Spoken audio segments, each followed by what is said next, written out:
नमस्कार, मैं हूं आपके साथ आस्था कौशिक। जिन्होंने योग और आयुर्वेद का ज्ञान पूरे देश और दुनिया में दिया, जिनके शिविरों में हर धर्म संप्रदाय के लोग हेल्थ बनाने के लिए आते हैं, हमारे साथ बातचीत के लिए है योग गुरु बाबा रामदेव। बहुत बहुत स्वागत है बाबा जी आपका न्यूज 18 पर। और मैं भी खड़ाऊ पर वृक्षासन करता हुआ सबका अभिनंदन करता हूँ और सब ऐसे ही योग करें, लंबे लंबे श्वास लें।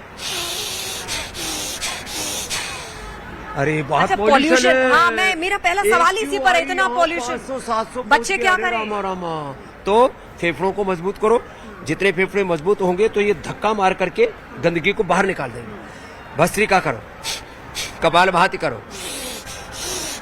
जब फेफड़े, लीवर, किडनी, लंग और इंटेस्टाइन, हमारा सब अंदर का सिस्टम मजबूत होगा ना, तो गंदगी को बाहर फेंक दे, नहीं तो ये कमजोर के हर चीज चिपक जाती है। बिहार में चुनाव चल रहा है और राहुल गांधी ने एक बार फिर से प्रधानमंत्री मोदी का अपमान किया।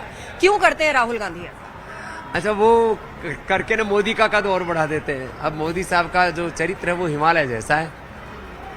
अब उसके ऊपर जैसे कहते हैं ना, सूरज की ओर कोई थूकेगा तो उसके मुंह पे आके पड़ेगा। तो मोदी जी के ऊपर टिप्पणी न करने में ही विपक्षियों का भला है, क्योंकि उस व्यक्ति का जो चरित्र है, उसका जो कंट्रीब्यूशन है, कैरेक्टर कंट्रीब्यूशन, मोदी जी की जो पॉलिसीज है, नीयत, नीतियां और नेतृत्व, उसको देश के लोगों ने अपनी सराखों पर लिया हुआ है। उनको ऐसा लगता है कि वर्तमान पॉलिटिकल लीडरशिप में Modi is the ultimate option. तो अब वो एक लोगों के लिए सबसे बड़े विकल्प के तौर पर है। अब उनके ऊपर मुझे लगता है टीका टिप्पणी न करके विपक्षियों को ये बताना चाहिए कि वो क्या करना चाहते हैं देश में। अब देखिए, बिहार में जो चुनाव चल रहा है उसमें कांग्रेस और राहुल गांधी ने आरजेडी और तेजस्वी यादव के सामने सरेंडर कर दिया। तो अब सवाल ये उठ रहा है कि क्या राहुल गांधी अब विपक्ष के नेता के तौर पर भी भार संभालने के लिए या उस लायक हैं या नहीं है? नहीं, देखिए, एक बात तो माननी पड़ेगी, राहुल गांधी जी पुरुषार्थ बहुत कर रहे हैं, तेजस्वी भी पुरुषार्थ बहुत कर रहे हैं। इस बात की तो प्रशंसा होनी चाहिए। बाकी परिणाम तो वोटर्स को तय करना है और उसमें हमारा प्रारब्ध और पुरुषार्थ दोनों मिलकर के भी एक भूमिका निभाते हैं, लेकिन लगे रहना चाहिए।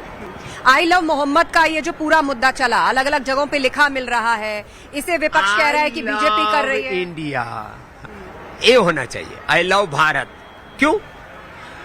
आप इस्लाम, ईसाईयत को फॉलो करते हैं, आपकी आस्थाएं भिन्न हो सकती है, लेकिन देश से ऊपर कुछ नहीं हो सकता। इसलिए देश का संविधान, ये सबसे ऊपर होना चाहिए। राष्ट्र प्रेम, राष्ट्र धर्म सबसे ऊपर होना चाहिए। आस्था जी, यही आस्था हमारी कहती है।